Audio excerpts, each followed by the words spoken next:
Dame Judi Dench doesn't have a lot of time for people that approach Shakespeare in a really academic way. She feels that that sort of excludes the very people that he should appeal to the most.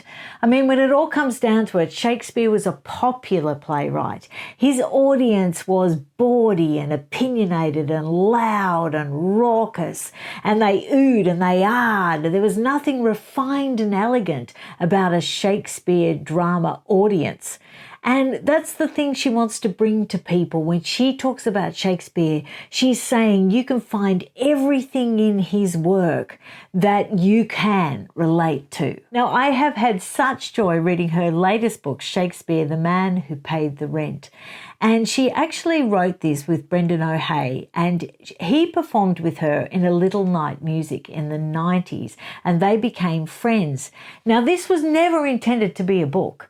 He was actually around there just interviewing her pretty much for the archives of the Royal Shakespeare Company.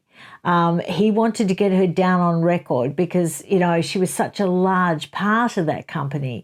And she appeared and starred in so many Shakespeare productions and is also just part of the ensemble, not to mention 3 Shakespeare movies. And he wanted to get her take on all the great works of the bard, and he wanted to get her on record telling those delicious, juicy, behind-the-scenes stories that should never, ever be lost. So in the process of this, over 4 years, he would go around there and just chat with her, and they would go through play by play, and they would go through the script. And it turned into such a rich, rich engagement. And it was actually a friend of Dame Judi's grandson, which you all know her grandson from the TikToks during the pandemic, heard all the laughter and the enjoyment and the great stories and said, this, you know, you should turn this into a book. And that's when Brendan O'Hay thought, well, you know what? I think you got a point, because it was magical. And when you read this book, even if you're not into Shakespeare, you will be enthused enough that the next time there is an opportunity to go and see a Shakespeare play, I guarantee you will go out of your way to get tickets. Or at the very least, you'll look up a Shakespeare movie on Netflix after reading this book. It's enthralling. Now, she goes through all the scripts, and it's the funny little asides, you know, funny little things that happened in the productions, but also it's those serious moments where she tells us what Shakespeare was trying to say, because in her way of getting into character, her way of really developing these characters that she's playing, she always tried to think, what is he trying to say here? What is the purpose? What is the real purpose of this speech? And so she would always try to convey what the story that he was genuinely trying to tell. Now, it's funny, it's a really delicious story how she got into Shakespeare at the very, very beginning, and it was actually through her brother. And I'll just tell you this little snippet from the book. I saw my brother Peter play King Duncan in a school production. He had to say, "What bloody man is that?" And I thought, my God, swearing! If this is Shakespeare, this is for me. And she talks about tours with the Royal Shakespeare Company in Africa. And this is a funny little aside where she said it was very taxing playing outside in the heat because they did sort of outdoor productions. And she just adored the African audience because they oohed and they ahed and they reacted. And she said she could imagine that it would have just been like how it would have been back in the day. And she says there were vultures all sitting around in the trees in this outdoor sort of arena stage. And she said to her fellow actors, when you're lying there pretending to be dead as part of a scene in the play, for God's sake, twitch or the vultures will be at you. One of the most captivating things that she says in this book, and also she says in Graham Norton's interview, if you watch the full interview, is the fact that when you're approaching a character, she says it's the ensemble around you that create the power of your character. She's very much an ensemble player, and I've got something else to tell you about that, but I'll finish this story first. So she's saying, for example, if you're playing a regal character, you don't puff yourself up to appear regal.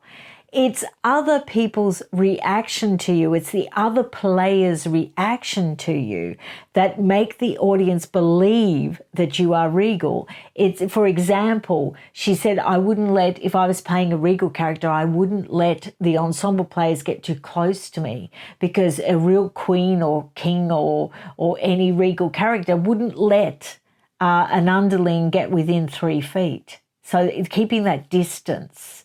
And just their behaviour and their subservience and their deference to the character, and maybe tinged with a little bit of fear. And she said then the audience would believe that you are really this high and mighty superior character. And I never thought of it that way before. I never realised the importance of the ensemble in creating your character. I just find that fascinating. And apropos to that, when she's talking about loving ensemble, she just loves working in a company.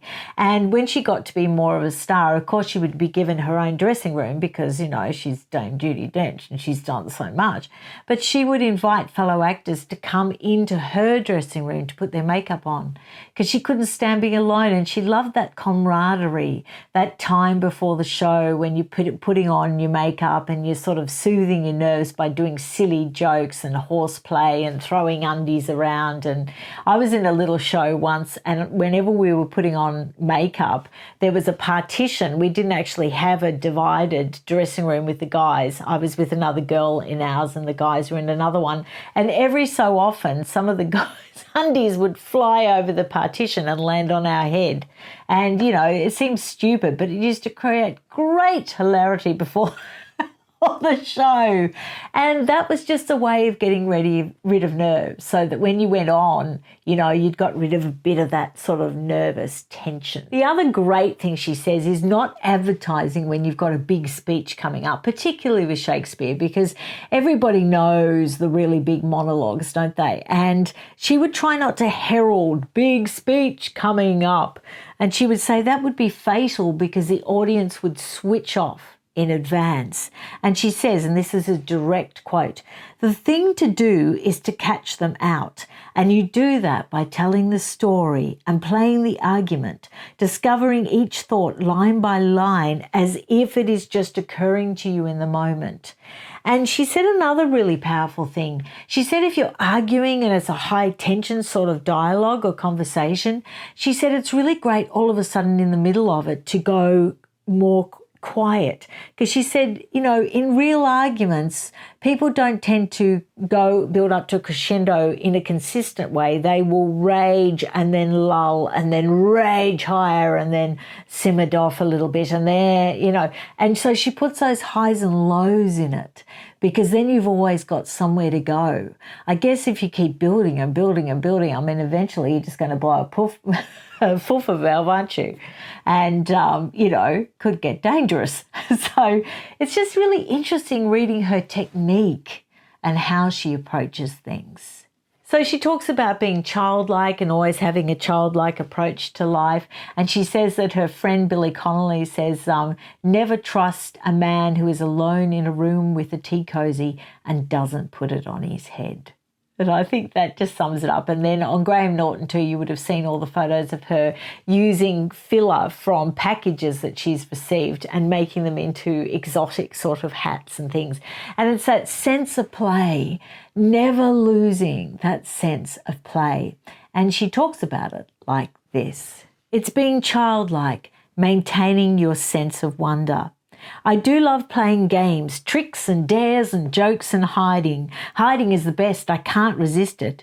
During rehearsals, for as time goes by, the whole cast would get in early before the director and hide behind the furniture on the set. Then when he arrived, we would all burst out and yell surprise. We never grew tired of it. And I could just imagine that the instigator of that, of course, was Dame Judi. So I could go on and on and on because this book is just simply a delight. If you're not into Shakespeare, like really not into Shakespeare, and you're not interested at all in hearing about her behind the scenes of those plays, probably start with her first autobiography. But I just found this to be a complete delight. And I'm going to finish off leaving you with another philosophy from Dame Judi. And it's about looking for the positives in life. And I think the way things are around the world at the moment, we have to really be disciplined to look for those positives, don't we? We have to keep ourselves up and positive and happy. And I'll share what she says because I think really it's a tonic in itself. Finally, look for the pluses in life because they are there. It could be something as simple as smelling the blossom on a tree, or being able to sit here in this garden in the sunlight, or a phone call from a friend. And then she stops talking and she says, "Oh, look, there's my little wren. Did you see her? She's so tiny, she just flew in a big swoopy arc across the front of the house. That'll be one of the pluses I'll think of before going to sleep tonight." So when you go to sleep tonight, in tribute to this wonderful book, I want you to think of that little wren swooping in an arc up into the sky, joyous and free, and I hope you have the best sleep ever. And I'll see you again really, really soon. Bye. Bye.